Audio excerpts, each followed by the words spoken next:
ಸತ್ಯ ಮನೆಯಿಂದ ಒಂದು ಹೆಜ್ಜೆ ಹೊರಗಿಡೋಷ್ಟ್ರಲ್ಲಿ ಸುಳ್ಳು ಊರ್ ತುಂಬಾ ಓಡಾಡಿ ಜನರನ್ನೆಲ್ಲ ನಂಬಿಸಿತ್ತಂತೆ. ಹಾಗಾಗಿದೆ ಇವತ್ತು ನಮ್ಮ ಪರಿಸ್ಥಿತಿ. ಕಳೆದ ಒಂದೂವರೆ ತಿಂಗಳಿಂದ ಬಹಳಷ್ಟು ವಿಷಯಗಳು ನಡೀತು. ನನ್ ಮೇಲೆ ಇಲ್ದೆ ಸಲ್ದೆ ಇರುವಂತಹ ಬಹಳಷ್ಟು ಅಲಿಗೇಷನ್ಸ್ ಬಂದ್ವು. ಸಪೋರ್ಟ್ ಮಾಡ್ತಿದ್ದಂತಹ ಜನ ಕಡಿಮೆ ಆದ್ರು, ಜೊತೆಲಿದ್ದವರು ಉಲ್ಟಾ ಹೊಡೆದ್ರು. ತುಂಬಾ ಏನೇನೋ ನಡೀತು. ಸೊ ಅದ್ರ ಬಗ್ಗೆನೆ ನಿಮ್ಗೊಂದು ಕ್ಲಾರಿಟಿ ಕೊಡೋಣ ಅಂತ ಈ ವಿಡಿಯೋ ಮಾಡ್ತಾ ಇದ್ದೀನಿ. ಅಂಡ್ ನನ್ ಮನ್ಸಲ್ಲೂ ಒಂದ್ ಸ್ವಲ್ಪ ಬೇಜಾರಿದೆ, ಅದನ್ನು ನಿಮ್ ಹತ್ರ ಶೇರ್ ಮಾಡ್ಕೋಬೇಕು ಅಂತ ಇತ್ತು. ಸೊ ಹಾಗಾಗಿ ಈ ವಿಡಿಯೋ ಮಾಡ್ತಾ ಇದ್ದೀನಿ. ಇದ್ರದ್ದು ಆಡಿಯೋ ಕ್ವಾಲಿಟಿ, ವಿಡಿಯೋ ಕ್ವಾಲಿಟಿ ಸ್ವಲ್ಪ ಲೋ ಇರುತ್ತೆ, ಅಡ್ಜಸ್ಟ್ ಮಾಡ್ಕೊಳ್ಳಿ. ಮೊದಲನೇದಾಗಿ ನನ್ ಮೇಲೆ ಬರ್ತಾ ಇರುವಂತಹ one of the biggest allegation ಏನು ಅಂದ್ರೆ, ನನ್ಗೆ ಯಾವ್ದೋ ಗ್ರೂಪ್ ಇಂದೆಲ್ಲ ಹಣ ಬಂದಿದೆ ಅಂತೆ, ಇಸ್ಲಾಮಿಕ್ ಕಂಟ್ರೀಸ್ ಇಂದೆಲ್ಲ ಫಂಡ್ ಬಂದಿದೆ ಅಂತೆ, ಲಕ್ಷಾಂತರ ರೂಪಾಯಿ ಬಂದಿದೆ ಅಂತೆ, ಕೋಟ್ಯಾಂತರ ರೂಪಾಯಿ ಬಂದಿದೆ ಅಂತೆ. ಹಾಗಾಗಿ ನಾನು ವಿಡಿಯೋ ಮಾಡ್ತಿದ್ದೀನಿ ಅಂತ. Because I am A Muslim. ಇವತ್ತು ನನ್ ಮೇಲೆ ಈ ತರ ಎಲ್ಲ ಅಲಿಗೇಷನ್ಸ್ ನ ಹಾಕ್ತಾ ಇದಾರೆ. ಅಂಡ್ ಈ ಅಲಿಗೇಷನ್ಸ್ ಏನು ಹೊಸದಲ್ಲ. ನಾನು ಸೌಜನ್ಯ ಪರ ಮಾಡಿದಂತಹ ಮೊದಲನೇ ವಿಡಿಯೋ ಇಂದ ಇದನ್ನೆಲ್ಲ ನಾನು ಕೇಳ್ತಾನೆ ಇದ್ದೀನಿ. ಸೊ ಅವತ್ತು ಹೇಳಿದ್ದೆ, ಇವತ್ತು ಹೇಳ್ತೀನಿ, ನನ್ಗೆ ಯಾವುದೇ ರೀತಿ ಫಂಡ್ ಬಂದಿಲ್ಲ. ಆ ತರ ಏನಾದ್ರು ದುಡ್ಡಿಸ್ಕೊಂಡು ನಾನು ವಿಡಿಯೋ ಮಾಡಿದ್ದೆ ಆಗಿದ್ರೆ ತನಿಖೆಯಲ್ಲಿ ಇಷ್ಟೊತ್ತಿಗೆ ಹೊರಗೆ ಬಂದಿರೋದಲ್ವಾ. ಪೊಲೀಸ್ ಅವ್ರ ಹತ್ರ ನನ್ನ ಆಧಾರ್ ಕಾರ್ಡ್ ಇಂದ ಹಿಡಿದು ಡ್ರೈವಿಂಗ್ ಲೈಸೆನ್ಸ್, ಪ್ಯಾನ್ ಕಾರ್ಡ್, ನಾನು ಓದಿರುವಂತಹ ಸ್ಕೂಲ್ ಡೀಟೇಲ್ಸ್, ನನ್ನ ಹತ್ರ ಇರುವಂತಹ ಕಾರ್ದು RC card, bike the RC card, ಮನೆನ ಲೀಸ್ ಅಗ್ರಿಮೆಂಟ್, ಬ್ಯಾಂಕ್ ಪಾಸ್ಬುಕ್ ಪ್ರತಿ ಒಂದು ಕೊಟ್ಟಿದ್ದೀನಿ. ಬೇಕಿದ್ರೆ ನೋಡಿ, ನನ್ನ ಹತ್ರ ಟೋಟಲ್ 2 ಬ್ಯಾಂಕ್ ಅಕೌಂಟ್ಸ್ ಇವೆ. ಇದು ಒಂದು ಬ್ಯಾಂಕ್ ಅಕೌಂಟ್ ನ 1 ಇಯರ್ ನ ಬ್ಯಾಂಕ್ ಸ್ಟೇಟ್ಮೆಂಟ್. ಇದನ್ನ ಈಗ ಆಲ್ರೆಡಿ ನಾನು ಸಂಬಂಧಪಟ್ಟ ಅಧಿಕಾರಿಗಳಿಗೆ ಕೊಟ್ಟಿದ್ದೀನಿ. ಅಂಡ್ ಇನ್ನೊಂದು ಬ್ಯಾಂಕ್ ಅಕೌಂಟ್ ನ ಸ್ಟೇಟ್ಮೆಂಟ್ ಸಹ ಇಲ್ಲೇ ಇದೆ. ಇದನ್ನು ಕೂಡ ಈಗ ಆಲ್ರೆಡಿ ನಾನು ಸಂಬಂಧಪಟ್ಟ ಅಧಿಕಾರಿಗಳಿಗೆ ಸಬ್ಮಿಟ್ ಮಾಡಿದೀನಿ. ತನಿಖೆ ನಡೀತಾ ಇದೆ. ತನಿಖೆ ಮಾಡ್ಲಿ ಅಲ್ಲ, ನಮ್ ಮನ್ಸಾಕ್ಷಿಗೆ ಗೊತ್ತು, ನನಗ್ ಗೊತ್ತು ನಾನೇನು ತಪ್ಪು ಮಾಡಿಲ್ಲ ಅಂತ. ನೋಡಿ, ಆಸ್ ಎ ಕಂಟೆಂಟ್ ಕ್ರಿಯೇಟರ್ ಸ್ವಲ್ಪ ಸೈಡ್ ಇನ್ಕಮ್ ಗೋಸ್ಕರ app promotion, brand promotion, insurance promotion ಈ ತರ ಒಂದು ಮಾಡಿರ್ತೀನಿ ಹೊರತು ಒಂದು ಹುಡುಗಿ ಗ್ಯಾಂಗ್ ಆಗಿ ಸತ್ ಹೋಗಿರೋದನ್ನ ಪವಿತ್ರವಾದ ಸಾವು ಅಂತ ಹೇಳಷ್ಟು ಕೀಳ್ಮಟ್ಟಕ್ಕಂತೂ ನಾನು ಹೋಗಿಲ್ಲ, ಹೋಗೋದು ಇಲ್ಲ. ಅಂಡ್ ಇನ್ನೊಂದು, ಒಬ್ಬ ಪೆಂಗ್ ನನ್ ಮಗ ಹೇಳ್ತಾನೆ, ಅವನ್ಗೆ 2 ನಿಮಿಷದ AI ವಿಡಿಯೋ ಮಾಡೋದಕ್ಕೆ 30,000 ಖರ್ಚಾಯ್ತಂತ. ಸೊ ಆ ಲೆಕ್ಕದಲ್ಲಿ ನಂದು 23 ನಿಮಿಷದ ವಿಡಿಯೋ ಮಾಡೋದಕ್ಕೆ 5 ಲಕ್ಷಕ್ಕಿಂತ ಜಾಸ್ತಿ ಖರ್ಚಾಗಿರುತ್ತಂತ. ಅಲ್ಲ, ಹತ್ತತ್ರ 3,000 ಮಿಡ್ ಜರ್ನಿದು ಸಬ್ಸ್ಕ್ರಿಪ್ಷನ್, ಅದ್ರ ಜೊತೆಗೆ 2-2.5 ಸಾವಿರದ್ದು ಕ್ಲಿಂಗ್ AI ಸಬ್ಸ್ಕ್ರಿಪ್ಷನ್, ಅಂಡ್ ಅದ್ರ ಜೊತೆಗೆ 2,000 ಚಾಟ್ GPT ಸಬ್ಸ್ಕ್ರಿಪ್ಷನ್. ಟೋಟಲ್ ಕೂಡಿದ್ರೆ 8,000 ಆಗಲ್ಲ. ತಲೆ ಇರೋರು ಟೆಕ್ನಾಲಜಿನ ಯೂಸ್ ಮಾಡ್ಕೊಂಡು 23 ನಿಮಿಷದ್ದು ವಿಡಿಯೋ ಮಾಡ್ತಾರೆ, ಇಲ್ಲ ಬೇಕಂದ್ರೆ 2 ಅವರ್ದು ಮೂವಿನೂ ಮಾಡಬಹುದು. ತಲೆ ಇಲ್ದೆ ಇರೋ ಪೆಂಗ್ ನನ್ ಮಕ್ಳಿಗೆನೆ 2 ನಿಮಿಷದ ವಿಡಿಯೋಗೆ 30,000 ಖರ್ಚಾಗೋದು. ಸೊ ನನ್ನ ಅಗೇನ್ಸ್ಟ್ ವಿಡಿಯೋ ಮಾಡ್ಲಿಕ್ಕೆ ಅವ್ರಿಗ 30,000 ಎಲ್ಲಿಂದ ಬಂತು ಅಂತ ಯಾರು ಪ್ರಶ್ನೆ ಮಾಡಲ್ಲ. ಆದ್ರೆ ನಮ್ ನಿಸ್ವಾರ್ಥ ಕೆಲ್ಸನೇ ಪ್ರತಿಯೊಬ್ರು ಪ್ರಶ್ನೆ ಮಾಡೋದು. ಇನ್ನು AI ವಿಡಿಯೋ ಮಾಡಿ ಸುಳ್ಳುನ ಹರಿಬಿಟ್ಟ, ಇವನ ಹತ್ರ ಯಾವ್ದೇ ಆಧಾರ ಇಲ್ದೆ ವಿಡಿಯೋ ಮಾಡಿದಾನೆ, ಅದು ಇದು ಅಂತ ಏನೇನೋ ಮಾತಾಡ್ತಾ ಇದ್ರು. ನೋಡಿ, ನೀವೀಗ ಆಲ್ರೆಡಿ ಸೋಷಿಯಲ್ ಮೀಡಿಯಾದಲ್ಲಿ ಭೀಮನ ಇಂಟರ್ವ್ಯೂ ಮಾಡಿರುವಂತಹ ಕ್ಲಿಪ್ಸ್ ನ ನೋಡಿರ್ತೀರಾ. ಸೊ ಆ ಒಂದು ಇಂಟರ್ವ್ಯೂ ಅಲ್ಲಿ ಏನೇನೆಲ್ಲ ಹೇಳಿದ್ನೋ ಅದನ್ನೇ ಆಧಾರ ಇಟ್ಕೊಂಡು ನಾನು ವಿಡಿಯೋ ಮಾಡಿದ್ದು. ಅಷ್ಟೇ ಅಲ್ಲ, ಕ್ರಾಸ್ ವೆರಿಫೈ ಮಾಡ್ಕೊಳ್ಳಿಕ್ಕೆ ನಾನು ಅದೇ ಊರಿನ ಜನರ ಹತ್ರ ಸೀಕ್ರೆಟ್ ಆಗಿ ವಿಚಾರಿಸ್ತೀನಿ. ಅದಾದ್ಮೇಲೆ ನಾನು ಅದ್ರ ಬಗ್ಗೆ ವಿಡಿಯೋ ಮಾಡಿ ಹಾಕಿರೋದು. ಆದ್ರೆ ಇಲ್ಲಿ ಯಾರಿಗೂ ಈ ಬ್ಯಾಕ್ ಗ್ರೌಂಡ್ ವರ್ಕ್ ಬಗ್ಗೆ ಗೊತ್ತೇ ಇಲ್ಲ, ಕಾಸ್ ನಾನು ಅದನ್ನ ಹೇಳ್ಕೊಂಡೇ ಇಲ್ಲ. ಇನ್ನು ಆ ಅನನ್ಯ ಭಟ್ ಕೇಸ್ ಬಗ್ಗೆ ಹೇಳ್ಬೇಕು ಅಂದ್ರೆ, ನೋಡಿ, ನಾನು ಆ ಸುಜಾತ ಭಟ್ ಅವ್ರ ಬಗ್ಗೆ ವಿಡಿಯೋ ಮಾಡೋದಕ್ಕಿಂತ ಮುಂಚೆ ಆ ಒಮ್ಮ ಆಲ್ರೆಡಿ ಸುಮಾರಷ್ಟು ಯೂಟ್ಯೂಬ್ ಚಾನಲ್ಸ್ ಅಲ್ಲಿ ಇಂಟರ್ವ್ಯೂ ಕೊಟ್ಟಿದ್ಲು. ಆ ಇಂಟರ್ವ್ಯೂಸ್ ಅಲ್ಲಿ ಸುಜಾತ ಭಟ್ ಅವರು ತಮ್ಮ ಮಗಳ ಬಗ್ಗೆ ಹೇಳ್ಬೇಕಾದ್ರೆ ತಮ್ಮ ಮಗಳನ್ನ ನೆನ್ಸ್ಕೊಂಡು ಕಣ್ಣೀರ್ ಹಾಕ್ತಾ ಇದ್ರು. ಒಂದು ತಾಯಿಯ ಕಣ್ಣೀರು ಹೇಗ್ ಸುಳ್ಳಾಗೋಕ್ ಸಾಧ್ಯ ಅಂತ ನನ್ ಮನ್ಸಾಕ್ಷಿಗೆ ಅದು ನಿಜ ಅನ್ಸಿ, ಇವ್ರಿಗಾಗಿರುವಂತಹ ಅನ್ಯಾಯ ಜನರಿಗೆ ಗೊತ್ತಾಗ್ಬೇಕು ಅನ್ನೋ ಉದ್ದೇಶ ಇಟ್ಕೊಂಡು ನಾನು ವಿಡಿಯೋ ಮಾಡಿದೆ. ಅದಾದ್ಮೇಲೆ ಕೆಲವು ಮೀಡಿಯಾದವರು ಆ ಮುದುಕಿನ ಟಾರ್ಗೆಟ್ ಮಾಡ್ಕೊಂಡು 24 ಗಂಟೆ ಅವ್ರ ಮನೆ ಮುಂದೆ ನಿಂತ್ಕೊಂಡು ಬಾಗ್ಲು ಹೊಡ್ಕೊಂಡು ಇಂಟರ್ವ್ಯೂ ಕೊಡಿ ಅಂತ ಮೆಂಟಲಿ ಟಾರ್ಚರ್ ಮಾಡಿ ಏನೇನೋ ಕ್ರಾಸ್ ಕ್ವಶನ್ ಗಳು ಕೇಳ್ಕೊಂಡು ಆ ಅಮ್ಮನ ಕಾಮಿಡಿ ಪೀಸ್ ಮಾಡಿಟ್ರು. ಸುಜಾತ ಭಟ್ ಅವರು ಈ ಹಿಂದೆ ಯೂಟ್ಯೂಬ್ ಅಲ್ಲಿ ಕೊಟ್ಟಿರುವಂತಹ ಇಂಟರ್ವ್ಯೂಸ್ ಅಲ್ಲಿ ತಮ್ಮ ಮಗಳನ್ನ ನೆನ್ಸ್ಕೊಂಡು ಅಳದ್ ನೋಡಿ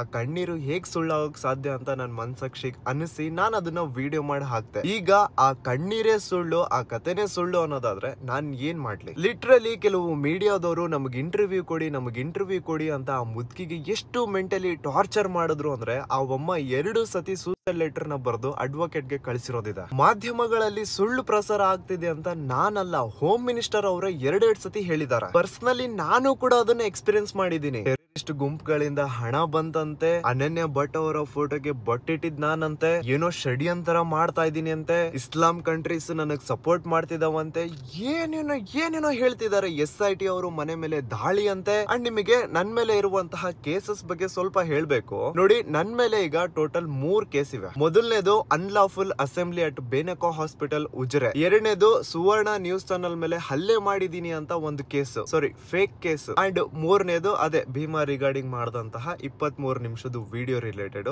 ಅದೀಗ ಆಲ್ರೆಡಿ ತನಿಖೆ ಆಗ್ತಾ ಇದೆ. ಸೊ ಅದ್ರ ಬಗ್ಗೆ ನಾನು ಜಾಸ್ತಿ ಏನು ಮಾತಾಡ್ಲಿಕ್ಕೆ ಆಗಲ್ಲ. ಬಟ್ ಕೆಲವು ಮಾಧ್ಯಮಗಳಲ್ಲಿ ತೋರಿಸೋ ರೀತಿ ಸಮೀರ್ಗೆ ಫುಲ್ ಡ್ರಿಲ್, ಪೊಲೀಸ್ ಅವ್ರ ಕಡೆಯಿಂದ ಫುಲ್ ಗ್ರಿಲ್, ಆ ತರ ಅಂತೂ ದೇವ್ರಾಣಿಗಿರ್ಲಿಲ್ಲ. ಪೊಲೀಸ್ ಅವ್ರ ಪಾಪ ತುಂಬಾ ಪ್ರೊಫೆಷನಲಿ ತುಂಬಾ ಚೆನ್ನಾಗಿ ಕೋಆಪರೇಟ್ ಮಾಡ್ತಾ ಇದ್ರು. ಅವ್ರ ತನಿಖೆಗೆಲ್ಲ ನಾನು ಅಷ್ಟೇ ಚೆನ್ನಾಗಿ ಕೋಆಪರೇಟ್ ಮಾಡಿದೀನಿ. ಒಂದು ಒಳ್ಳೆ ರೀತಿಲಿ ಇನ್ವೆಸ್ಟಿಗೇಷನ್ ನಡೀತಾ ಇದೆ, ನಡೀಲಿ, ನನ್ಗೇನು ಸಮಸ್ಯೆ ಇಲ್ಲ ಅದರಿಂದ. ಆದ್ರೆ ಕೆಲವು ಮಾಧ್ಯಮಗಳಲ್ಲಿ ಮಾತ್ರ ಸಮೀರ್ ಓಡ್ ಹೋಗ್ಬಿಟ್ಟ, ಸಮೀರ್ ತಲೆ ಮರೆಸ್ಕೊಂಡಿದ್ದಾನೆ, ಸಮೀರ್ ಅಲ್ಲಿದ್ದಾನೆ, ಸಮೀರ್ಗೆ ಪೊಲೀಸ್ ಅವರಿಂದ ಫುಲ್ ಡ್ರಿಲ್, ಸಮೀರ್ಗೆ ಪೊಲೀಸ್ ಅವರಿಂದ ಫುಲ್ ಗ್ರಿಲ್, 45 ಕ್ವಶನ್ ಅಂತೆ, 55 ಕ್ವಶನ್ ಅಂತೆ. ಪೊಲೀಸ್ ಅವರು ಕೇಳ್ತಾ ಇರುವಂತಹ ಕ್ವಶನ್ ಗೆ ಸಮೀರ್ ತಲೆ ತಿರುಗಿ ಬಿದ್ದ್ಬಿಟ್ಟಿದಾರಂತೆ.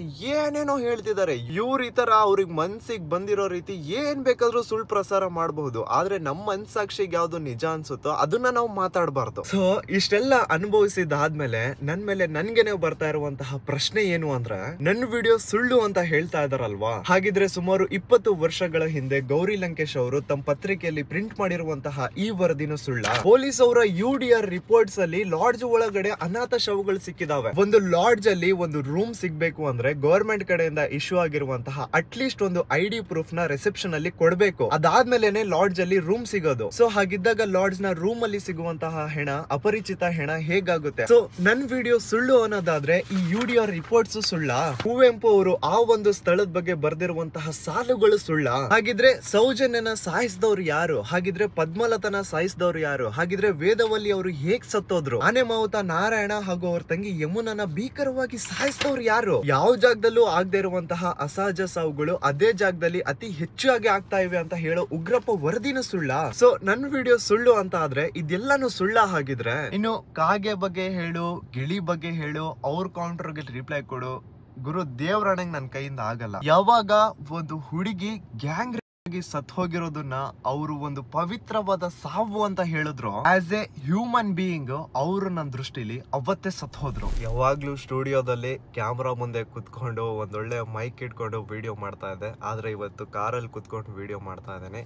ಹಾನೆಸ್ಟ್ಲಿ ಇರೋ ರೀಸನ್ ಇದ್ದಂಗೆ ಹೇಳ್ಬಿಡ್ತೀನಿ, ಮನೆ ಇಲ್ಲ ಇವತ್ ನನ್ಗೆ. ಯಾವ್ದೋ ಒಂದು ಪುಟ್ಟು ಬಾಡಿಗೆ ಮನೇಲಿ ಇದ್ವಿ, ಪೊಲೀಸ್ ಅವರು ತನಿಖೆಗೆ ಅಂತ ಮನೆಗ್ ಬಂದ್ರು. ಆದ್ರೆ ಕೆಲವು ಮೀಡಿಯಾದವರು ಪೊಲೀಸ್ ಅವ್ರು ಮನೆಗ್ ಬಂದಿರೋದನ್ನೇ ತುಂಬಾ ಕೆಟ್ಟದಾಗಿ ಬಿಂಬಿಸಿ ಮನೆನೆಲ್ಲಾ ತೋರಿಸಿ ಏನೇನೋ ಸ್ಟೇಟ್ಮೆಂಟ್ಸ್ ಕೊಟ್ರು. ಅದನ್ನೆಲ್ಲ ಮನೆ ಓನರ್ ನೋಡಿ ಅವ್ರಿಗೂ ಪಾಪ ಗಾಬರಿಯಾಗಿ ಇವತ್ತು ಮನೆ ಬಿಡಿಸಿದಾರೆ. ಬೇರೆ ಎಲ್ಲೂ ಯಾರು ಬಾಡಿಗೆ ಮನೆ ಕೊಡ್ತಾ ಇಲ್ಲ. ಸಮೀರ್ MD ಅಂತ ಹೆಸರು ಹೇಳಿದ ತಕ್ಷಣ ಹೆದರ್ಕೊಂತಾ ಇದಾರೆ. ನಾನೇನೋ ಮಾಡಿದೀನಿ, ನಾನೇನೋ ಮರ್ಡರ್ ಮಾಡಿದೀನಿ ಅನ್ನೋ ರೀತಿ ರಿಯಾಕ್ಟ್ ಮಾಡ್ತಿದಾರೆ. 1 ಮಂತ್ ಇಂದ ನಾನು ನನ್ನ ತಾಯಿ 2 ದಿನ ಅಲ್ಲಿ 2 ದಿನ ಇಲ್ಲಿ ಅಂತ ಅಲ್ದಾಡ್ತಾ ಇದೀವಿ. ಇದನ್ನೆಲ್ಲ ನಾನು ನಿಮಗೆ ಹೇಳ್ತಾ ಇರೋದು ನಿಮ್ಮಿಂದ ಏನೋ ಸಿಂಪತಿ ಪಡ್ಕೊಳ್ಳಿಕ್ಕಲ್ಲ, ಇರೋ ಸತ್ಯನೇ ಹೇಳ್ತಾ ಇದ್ದೀನಿ. ಸೊ ನಿಮ್ಗೂ ಅರ್ಥ ಆಗ್ಲಿ ಈ ದೇಶದಲ್ಲಿ ಸಿಚುವೇಶನ್ ಹಿಂಗಿದೆ. ಇಲ್ಲಿ ನೀವ್ ಏನಾದ್ರೂ ಸ್ವಲ್ಪ ಗಟ್ಟಿಯಾಗಿ ನ್ಯಾಯದ ಪರ ನಿಂತ್ರೆ, ಸತ್ಯದ ಪರ ಧ್ವನಿ ಎತ್ತಿದ್ರೆ ನಾಳೆ ನಿಮ್ಗೂನು ಇದೇ ಸಿಚುವೇಶನ್ ಬರೋದು. ಸೊ ನನ್ನನ್ನ ನೋಡಿನೇ ಒಂದು ಪಾಠ ಕಲ್ತ್ಕೊಳ್ಳಿ. ಆದ್ರೆ ಒಂದಂತೂ ನಿಜ, ನನ್ ಮನ್ಸಾಕ್ಷಿಗೆ ನನಗ್ ನೆಮ್ಮದಿ ಇದೆ. ನಾನು ಸತ್ಯದ ಪರ ನ್ಯಾಯದ ಪರ ಧ್ವನಿ ಎತ್ತಿದೆ, ಒಂದು ಹೋರಾಟದ ಭಾಗ ಆಗಿದ್ದೆ ಅಂತ ನನಗ್ ಪ್ರೌಡ್ ಇದೆ. ಅಲ್ಲಿ